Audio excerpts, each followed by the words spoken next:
प्रिय छात्राः, आज हम विषयः संस्कृत कक्षा षष्ठी नवदशः पाठः सुभाषितानि इस पाठ की पढ़ाई करेंगे। सुभाषितानि इसका अर्थ देखो, इसमें सु ये उपसर्ग लगा है और संस्कृत में 22 उपसर्ग है। एक बार मैं आपको बताता हूँ, अच्छी तरह से सुनो। प्रपरा अपसम अनु अवनिस निर्दुस दुरवि आ नि अधि अपि अति सु उत अभि प्रति परि उप। तो इसमें से एक उपसर्ग यहाँ पे लगा है सु। और सुभाषित मतलब अच्छा वचन या मधुर वाणी। यहाँ पे सुभाषितानि ये जो है ये बहुवचन का रूप है। जैसे पुस्तकम पुस्तके पुस्तकानि, तो यहाँ पे सुभाषितम सुभाषिते सुभाषितानि। अब एक एक सुभाषित देखते हैं। नमन्ति फलिनः वृक्षाः नमन्ति गुणिनः जनाः शुष्कवृक्षाश्च मूर्खाश्च न नमन्ति कदाचन। अन्वय देखो, फलिनः वृक्षाः नमन्ति, गुणिनः जनाः नमन्ति, शुष्कवृक्षाः च मूर्खाः च कदाचन न नमन्ति। अब एक एक शब्द देखो। फलिनः ये जो शब्द है इसका अर्थ होता है कि फलों से युक्त। और वृक्षाः ये जो शब्द है इसका अर्थ होता है पेड़। और वृक्षाः ये अकारांत पुल्लिंग शब्द है और प्रथमा बहुवचन है। जैसे वृक्षः वृक्षौ वृक्षाः प्रथमा। नमन्ति ये वर्तमान काल है, लट लकार प्रेजेंट टेंस, इसमें प्रथम पुरुष बहुवचन है। जैसे तीतः अंति, अंति प्रत्यय लगा है। नमति नमतः नमन्ति प्रथमः पुरुषः। नम इसमें मूल धातु है। नम मतलब नमस्कार करना। गुणिनः मतलब गुणी व्यक्ति, गुणिनः मतलब गुणी, और जनाः मतलब व्यक्ति। जनः जनौ जनाः ये प्रथमा बहुवचन है। नमन्ति, अभी इसका व्याकरण हमने देखा, प्रेजेंट टेंस, लट लकार प्रथम पुरुष बहुवचन। शुष्क वृक्षाः, शुष्क मतलब सूखे और वृक्षाः मतलब पेड़, तो सूखे पेड़। च यह अव्यय है, इसका अर्थ होता है और। मराठी में हम उसे आणी बोलते हैं और हिंदी में और इंग्लिश में एंड। मूर्खाः मतलब मूर्ख, ये भी प्रथमा बहुवचन है। मूर्खः मूर्खौ मूर्खाः प्रथमा। च और अव्यय है। कदाचन मतलब कभी, न मतलब नहीं, तो इसका अर्थ होगा कभी नहीं। और यहाँ पे नमन्ति, यहाँ पे मतलब देखो कि इसका अर्थ और भी एक यहाँ पे लेना है हमें कि नमन्ति, न नमन्ति मतलब नहीं झुकते या नमस्कार नहीं करते या वंदन नहीं करते। ओके, अब ये जो श्लोक है इसका एक बार हिंदी अर्थ भी जानते हैं। फलों से युक्त पेड़ झुकते हैं, गुणी व्यक्ति झुकते हैं, सूखे पेड़ और मूर्ख लोग कभी नहीं झुकते।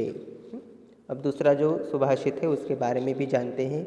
उद्यमेन हि सिद्ध्यन्ति कार्याणि न मनोरथैः न हि सुप्तस्य सिंहस्य प्रविशन्ति मुखे मृगाः। यहाँ पे जो सिद्ध्यन्ति शब्द है उसमें जो ध है वो आधा वहाँ पे होना चाहिए और उसको य ज्वाइन हो जाएगा, ये भी याद रखो। सिद्ध्यन्ति। अन्वय देखो, ही उद्यमेन कार्याणि सिद्ध्यन्ति मनोरथैः न सुप्तस्य सिंहस्य मुखे मृगाः नहि प्रविशन्ति। अब देखो यहाँ पे कि उद्यमेन मतलब क्या, परिश्रम से। कार्याणि मतलब कार्य। सिद्ध्यन्ति, सिद्ध्यन्ति मतलब पूरे होते हैं या सिद्ध होते हैं। मनोरथैः, मनोरथैः मतलब क्या, सिर्फ इच्छाओं से, न मतलब नहीं, मन की इच्छाओं से नहीं। सुप्तस्य षष्ठी विभक्ति का रूप है, जैसे देवस्य देवयोः देवानां, बालकस्य बालकयोः बालकानां। सेम सिंहस्य, ये भी षष्ठी एक वचन का रूप है। तो सुप्तस्य सिंहस्य मतलब सोते हुए शेर के, कहाँ? तो मुखे मतलब मुख में। मृगाः, ये प्रथमा बहुवचन है, मृगः मृगौ मृगाः मतलब हिरण। नहीं प्रविशन्ति, प्रवेश नहीं करते। प्रविशन्ति ये भी लट लकार प्रथम पुरुष बहुवचन है, जैसे प्रविशति प्रविशतः प्रविशन्ति प्रथमः पुरुषः। इस सुभाषित का हिंदी अर्थ जानते हैं। निश्चय ही परिश्रम से ही कार्य सिद्ध होते हैं, मन की इच्छाओं से नहीं। सोते हुए शेर के मुख में हिरण प्रवेश नहीं करता। बराबर है। आप सिर्फ वहाँ पे मनोरथ मतलब इच्छा व्यक्त करोगे, उससे अपना जो कार्य हो सिद्ध नहीं होता। उसके लिए हमें हार्ड वर्क परिश्रम करना पड़ता है, तभी जाके हमें उस काम में पूर्तता मिलती है या हमारा वो कार्य सिद्ध हो जाता है। अब जो नेक्स्ट वाला सुभाषित है उसके बारे में भी जानते हैं। हस्तस्य भूषणं दानं सत्यं कंठस्य भूषणं श्रोत्रस्य भूषणं शास्त्रं भूषणैः किं प्रयोजनम्। अब अन्वय देखो। हस्तस्य भूषणं दानम् अस्ति, कंठस्य भूषणं सत्यं, श्रोत्रस्य भूषणं शास्त्रं च अस्ति, अन्य भूषणैः किं प्रयोजनम्। हस्तस्य, यहाँ पे भी षष्ठी एक वचन है, याद रखो। हस्तस्य मतलब क्या? तो हाथ का। भूषणम, भूषणम मतलब क्या? आभूषण या गहना। क्या है हाथ का आभूषण या गहना? तो दानम, दानम मतलब दान करना, दान है। और कंठस्य, यहाँ पे भी षष्ठी एक वचन है। कंठस्य मतलब गले का। भूषणम मतलब आभूषण, क्या है? तो सत्य। श्रोत्रस्य मतलब कान, कान का आभूषण क्या है? तो शास्त्र है। और अंत में एक प्रश्न उपस्थित किया है कि भूषणैः किं प्रयोजनम, अन्य दूसरे किसी आभूषण से क्या प्रयोजन। मतलब यहाँ पे वे हमें बताते हैं कि हाथ जो है उसका जो भूषण है, दूसरों को हमेशा दान करना चाहिए। जो गरीब लोग हैं या जिसको सहायता या मदद की आवश्यकता है, उसको हमारे हाथ से दान करना चाहिए। तो यहाँ पे हाथ है, उसका जो गहना है, आभूषण है, वो है दान। और गला मतलब इसमें बड़ी बड़ी मालाएं या सोने के अलंकार, उससे सुशोभित तो होता है, लेकिन उसका सच्चा जो भूषण है, आभूषण है, वो क्या है? गले का आभूषण तो सत्य है। और कान, कान का आभूषण जो है शास्त्र। शास्त्र मतलब क्या? अच्छे अच्छे ग्रंथ या विचार वो सुनना, मनन करना। तो शास्त्र ये हमारे कान का आभूषण है। तो यहाँ पे वो बताते कि दूसरे कोई जो आभूषण है उसका कुछ फ़ायदा ही नहीं, मतलब उसकी क्या ज़रूरत है। अगर ये आपके पास इतने सारे गहने या आभूषण है, तो आपको दूसरे किसी आभूषण से क्या प्रयोजन है। अब ये जो श्लोक है या सुभाषित, इसका एक बार हिंदी अर्थ देखो। हाथ का आभूषण दान है, गले का आभूषण सत्य और कान का आभूषण शास्त्र है। दूसरे किसी आभूषण से क्या प्रयोजन। अब 4 नंबर का सुभाषित देखो। पुस्तकस्थातु या विद्या परहस्तगतं धनं कार्यकाले समुत्पन्ने न सा विद्या न तद्धनम। देखो अन्वय देखो।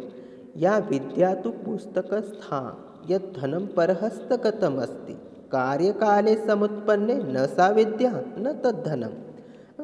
या विद्या मतलब जो विद्या, तू पुस्तकस्था मतलब पुस्तक में स्थित है, यत धनम मतलब जो धन या पैसा, परहस्तगतम अस्ति दूसरों के हाथ में है, कार्यकाले समुत्पन्ने मतलब वह कार्य का समय आने पर, न सा विद्या न तद्धनम, न विद्या है और न धन, अर्थात दोनों ही व्यर्थ है।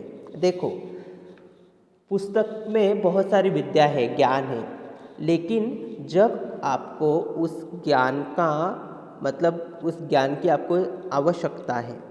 हाँ, आपके पास वो ज्ञान नहीं है लेकिन उस पुस्तक में स्थित है।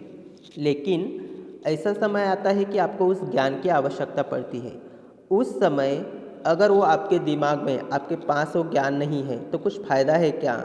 मतलब पुस्तक में है लेकिन पुस्तक में होके उससे मतलब हमें कुछ मदद नहीं मिल पाती या हमें वो कुछ भी हमारे काम का नहीं रहता। सेम वैसे ही मान लो कि आपने किसी को 50,000 या 20,000 किसी को दे दिए, आपने मदद की दूसरों की, लेकिन उसी पैसे की आपको बहुत ही ज़रूरत है, तब उस आदमी ने वही आपके 50,000 अगर आपको टाइम पे नहीं दिए तो आपके पैसे होते हुए भी आपको बहुत आवश्यकता है लेकिन उसने आपको समय पे उसको वापस नहीं किया, तो वो पैसा, वो धन आपके कुछ काम का है क्या? कुछ भी काम का नहीं है, क्योंकि हमारा पैसा होके भी वो दूसरों के हाथ में गया है और वो आदमी हमें समय पे नहीं लौटा रहा है। मतलब खुद का पैसा है, खुद का धन है, फिर भी वो व्यर्थ है क्योंकि वो दूसरों के हाथ में गया है। जब वो हमारे पास आता है तभी वो हमारा हो जाएगा। मतलब यहाँ पे वो बताते हैं कि जैसे विद्या और धन, ये जो दोनों भी है पर हस्तगतम। जैसे विद्या बहुत है लेकिन पुस्तक में है, क्या फ़ायदा है? क्या आपके दिमाग में विद्या, वो ज्ञान नहीं है तो समय आने पर वो विद्या कुछ भी काम की नहीं है। पुस्तक में स्थित है लेकिन कुछ भी काम की नहीं है। वैसे ही आपका धन है लेकिन वो दूसरों के हाथ में गया है और समय आने पर आपके वो काम नहीं आ रहा है, तो आपका खुद का धन होते हुए भी वो कुछ भी आपके काम का नहीं है। मतलब विद्या और धन, वो दोनों भी इस तरह से उन्होंने बताया है कि व्यर्थ है। ये जो श्लोक है इसका है हिंदी अर्थ देखो। जो विद्या पुस्तक में स्थित है, अर्थात जो केवल लिखी हुई है, पढ़ी नहीं गई, जो धन दूसरों के हाथ में है, वह कार्य का समय आने पर न विद्या है न वह धन, अर्थात दोनों ही व्यर्थ है। अब 5 नंबर का श्लोक जो है उसके बारे में जानते हैं। विद्वत्वं च नृपत्वं च नैव तुल्यं कदाचन, स्वदेशे पूज्यते राजा विद्वान सर्वत्र पूज्यते। इसका अन्वय देखो। विद्वत्वं नृपत्वं च कदाचन नैव तुल्यं राजा स्वदेशे पूज्यते विद्वान सर्वत्र पूज्यते। विद्वत्वम मतलब विद्वत्ता, नृपत्वम मतलब नृपत्व, च मतलब और, कदाचन कभी नहीं, नैव कदाचन नैव कभी भी नहीं, तुल्यम मतलब तुलना, राजा मतलब किंग राजा, स्वदेश पूज्यते मतलब अपने देश में पूजा जाता है, विद्वान सर्वत्र पूज्यते विद्वान सब जगह पूजा जाता है। कहने का तात्पर्य है कि विद्वान ज्ञानवान का सम्मान सब जगह होता है। अब देखो, कोई राजा है तो उसकी प्रजा हमेशा उसका आदर सत्कार करेगी, उसका मान रखेगी, लेकिन वो कहाँ तक सीमित है? उसके राज्य तक, जहाँ तक उसका राज्य है। लेकिन वो अपने राज्य के बाहर जाएगा तो उसको जितना अपने राज्य में मान सम्मान मिलता है, आदर मिलता है, उतना बाहर जाके नहीं मिलेगा। लेकिन विद्वान जो लोग होते हैं उन्हें पूरे विश्व में मान सम्मान मिलता है, उनका आदर किया जाता है। तो यहाँ पे उन्होंने बताया कि विद्वत्ता और नृपत्व इसकी कभी भी तुलना नहीं की जा सकती, क्योंकि विश्व में गुणवान ज्ञानवान जो लोग हैं उनको ज़्यादा महत्व है। उनको पूरा विश्व क्या करता है? उसकी पूजा करता है, उसका मान सम्मान करता है, उसका आदर करता है। इसका तो ज्ञानवान व्यक्ति का, जो विद्वान है उनका। अब ये श्लोक जो है उसका एक बार हिंदी अर्थ जानते हैं। विद्वत्ता और नृपत्व की तुलना कभी नहीं हो सकती। राजा अपने देश में पूजा जाता है, विद्वान सब जगह पूजा जाता है। कहने का तात्पर्य है कि विद्वान ज्ञानवान का सम्मान सब जगह होता है। इस पाठ में आए हुए कुछ शब्दार्थ है वो भी जानते हैं। शब्दार्थाः फलिनः फलयुक्त, शुष्कवृक्षाः सूखे पेड़, उद्यमेन परिश्रम से, मनोरथैः मन की इच्छा से, प्रविशन्ति प्रवेश करते हैं, कंठस्य गले का, पुस्तकस्था पुस्तक में स्थित, परहस्तगतम दूसरे के हाथ में, कार्यकाले समुत्पन्ने समय आने पर, तुल्यम तुलना, गुणिनः गुणी नमन्ति नमस्कार करते हैं, सिद्ध्यन्ति सिद्ध होते हैं, सुप्तस्य सोते हुए, भूषणम भूषणम आभूषण, श्रोत्रस्य कान का, नृपत्वम राजसी, कदाचन कभी, विद्वत्वम विद्वत्ता, पूज्यते पूजा जाता है। तो बच्चों इस तरह से हमने सुभाषितानि इस पाठ की पढ़ाई की। धन्यवाद।